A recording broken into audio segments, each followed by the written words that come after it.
Seguimos charlando en Dólar Argento. Dólar Argento. Diálogos sobre una obsesión nacional.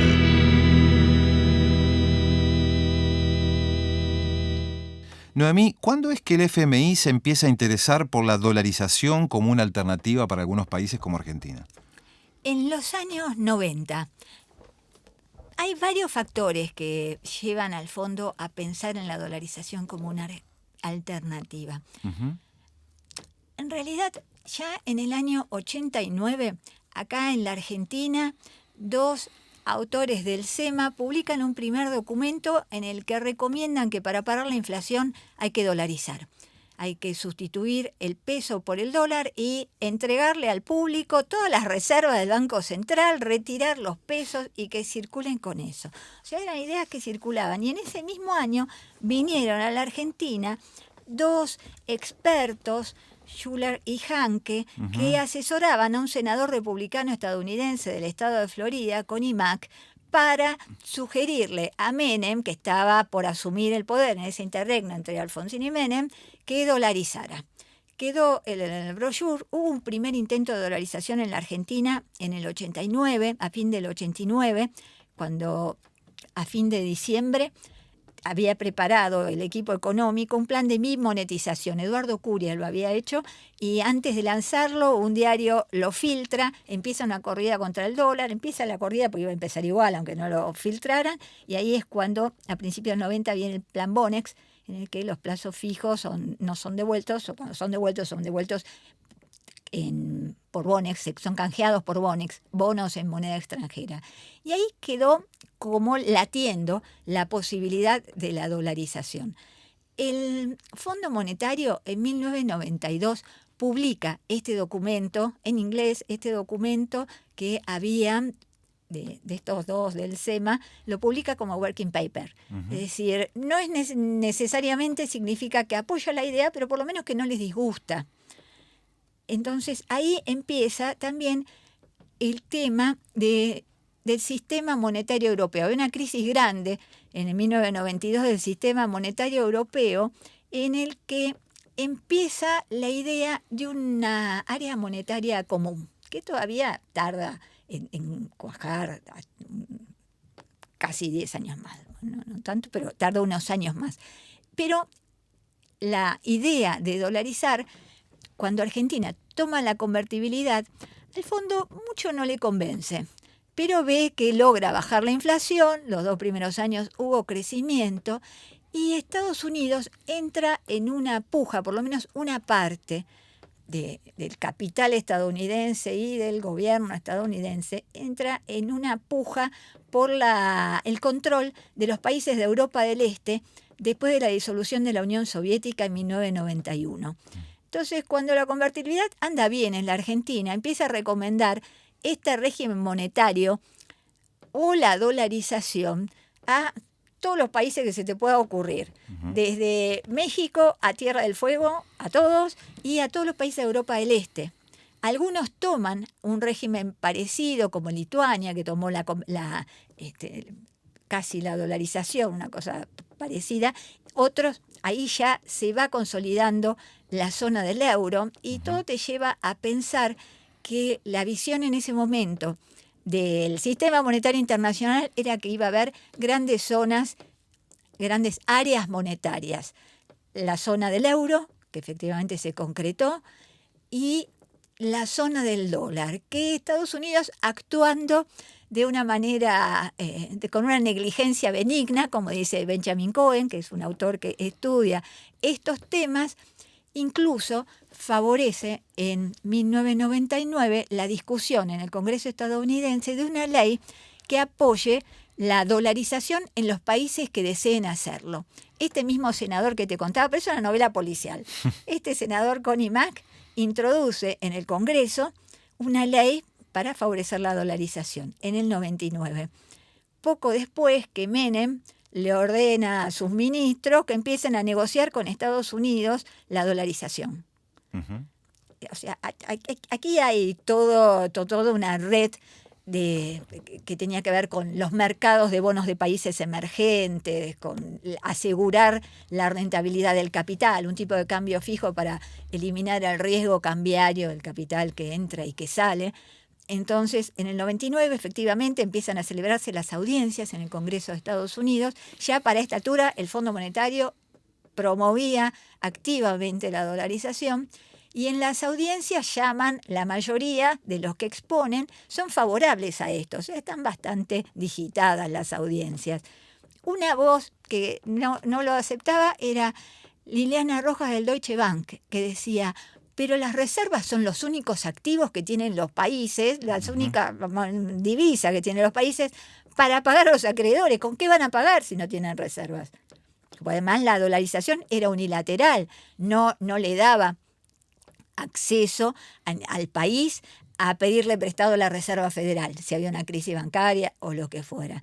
Entonces, el fondo ahí está muy contento con la dolarización, publica cualquier cantidad de estudios promoviendo, apoyando, diciendo que todo va bien, hasta que viene la crisis argentina.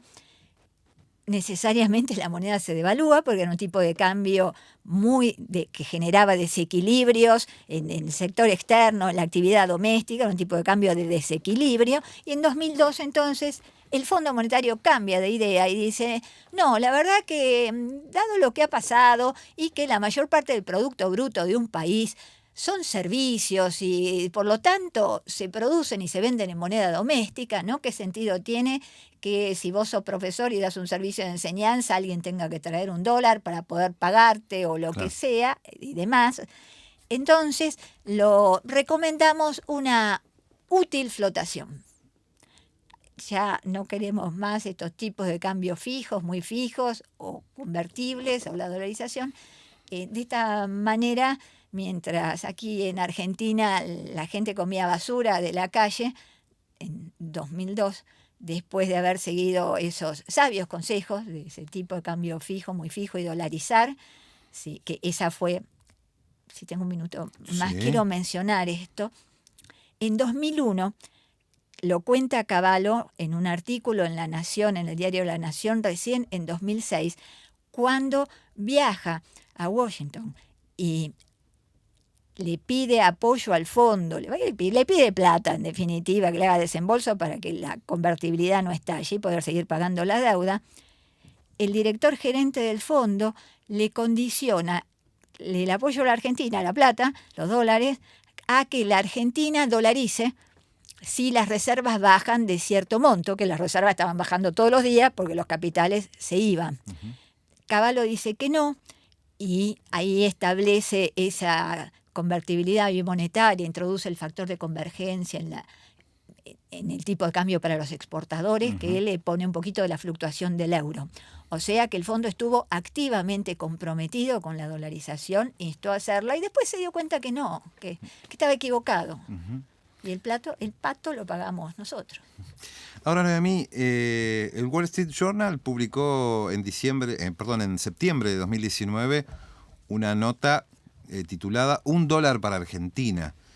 ¿Es un fantasma que vuelve todo el tiempo la idea de la dolarización? En este caso, el Wall Street Journal, un medio que es casi vocero de esa línea, y de algunos voceros neoliberales o liberales que aparecen siempre en la escena política nacional, ¿no? Son operaciones, es un lobby.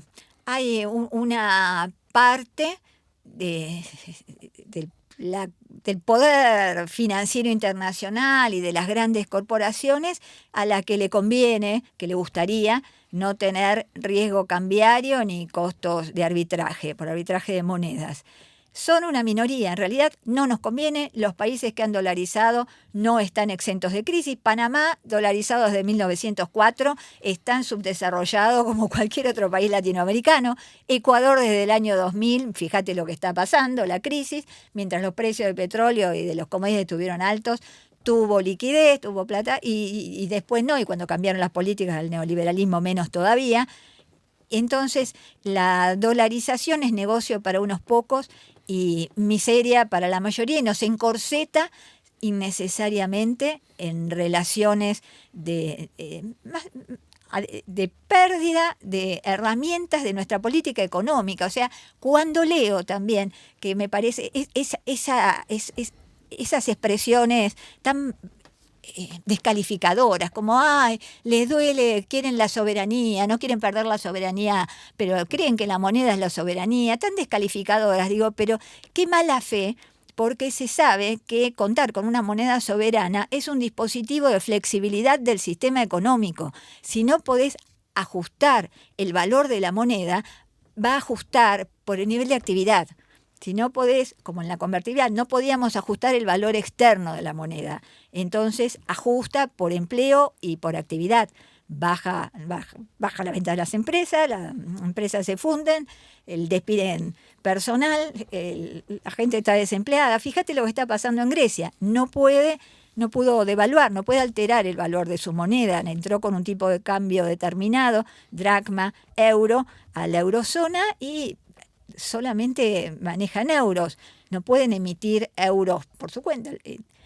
Y tienen pronosticado un desempleo de 2 dígitos hasta mediados de siglo. O sea, no es una estupidez tener una moneda, no es sensiblería, sino es la necesidad de manejar la política económica en función del interés del país y de su población. Haciendo un ejercicio de proyección hacia adelante y una pregunta que hacemos habitualmente a invitados e invitadas, ¿imaginás y cómo imaginás una Argentina desdolarizada? Argentina estuvo desdolarizada hasta la dictadura, la que antes hubo transitoriamente algunos años en los que fue más fácil comprar dólares, pero hasta la dictadura los particulares no podían tener dólares, a menos no podían ahorrar en dólares. Entonces yo la he vivido, está bien, era chica cuando fue la dictadura, no tan chica, pero me la imagino como una Argentina con más grados de libertad en su política económica. Si se pudiera enquistar al dólar y preservar las cuentas domésticas de las cuentas del sector externo, hacer un desacople, que no sea tan directa la vinculación. Por ejemplo, no somos el único país, la mayoría de los países, por ejemplo, en la mayoría de los países las propiedades no se venden en dólares, ni en Brasil ni en México. Esta dolarización fue inducida institucionalmente por la dictadura, y me lo imagino un país más feliz, un país desdolarizado, un país más interesado en el bienestar, en la salud, en la educación y en la felicidad del pueblo. Gracias, Noemí, por haber venido. Gracias a ustedes por esta invitación tan interesante.